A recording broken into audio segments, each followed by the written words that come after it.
L'astrologie, est-ce que les gens ils y croient vraiment? Que c'est scientifique? On va voir.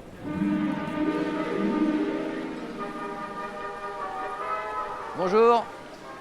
On est en train de filmer en Facebook Live avec la petite caméra qui est derrière. Et je voulais vous poser une question. C'est quoi votre signe astral, horoscope? Je suis vierge. Vierge, alors je regarde Vierge. Côté cœur, vous serez d'une sensibilité à fleur de peau, émotionnelle, sensuelle, gare à la jalousie des autres. Ça va être une semaine de jalousie? Ouais. Mais pas moi. Ah, votre conjointe a été particulièrement jalouse cette semaine? Pas toute la semaine d'ailleurs. Ça, c'est votre horoscope de la semaine. Est-ce que vous avez l'impression que ça correspond à la semaine que vous êtes en train de passer? Vous êtes émotive? Oui. C'est vrai? Mais est-ce que vous pensez qu'un horoscope, ça peut vous donner des indications sur la façon de vivre votre vie ou pas? Oui, tout à fait. Je lis, je crois en quelque sorte, et après, quand ça correspond, je me dis, bah oui, l'horoscope avait raison. Non, j'y crois pas.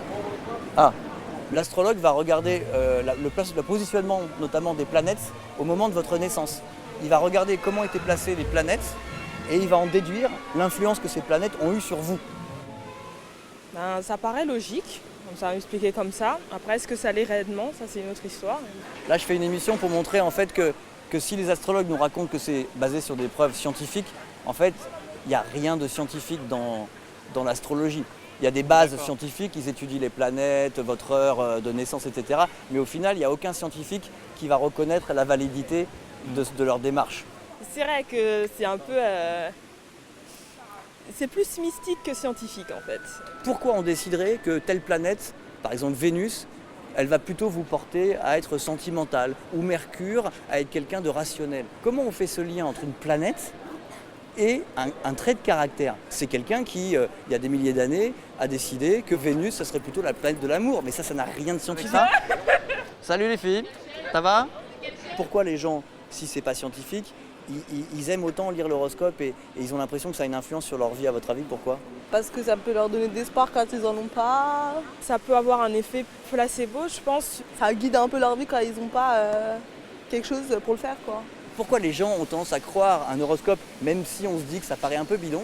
Tout simplement parce qu'on va chercher dans l'horoscope ce qui confirme ce qu'on pense déjà de nous ou de notre semaine. Donc si par exemple, on a passé une bonne semaine et on a une rencontre amoureuse importante, la moindre petite phrase dans l'horoscope qui parle d'amour, etc., on va se dire « Ah mais oui, mais c'est ce qui m'arrive !»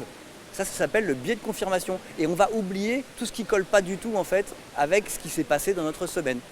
Là, vous étiez Scorpion, j'ai dû vous lire Lion ou Taureau, mais bon, donc n'en tenez par compte. Mais j'espère que vous aurez une semaine pleine de vitalité et d'optimisme quand même. Allez, bonne journée. Voilà. Bon ben si comme moi vous en avez marre des intox et des préjugés qui circulent sur internet, eh bien abonnez-vous à ma chaîne YouTube L'Instant Détox, c'est ici, c'est peut-être là, enfin en tout cas c'est en dessous, abonnez-vous.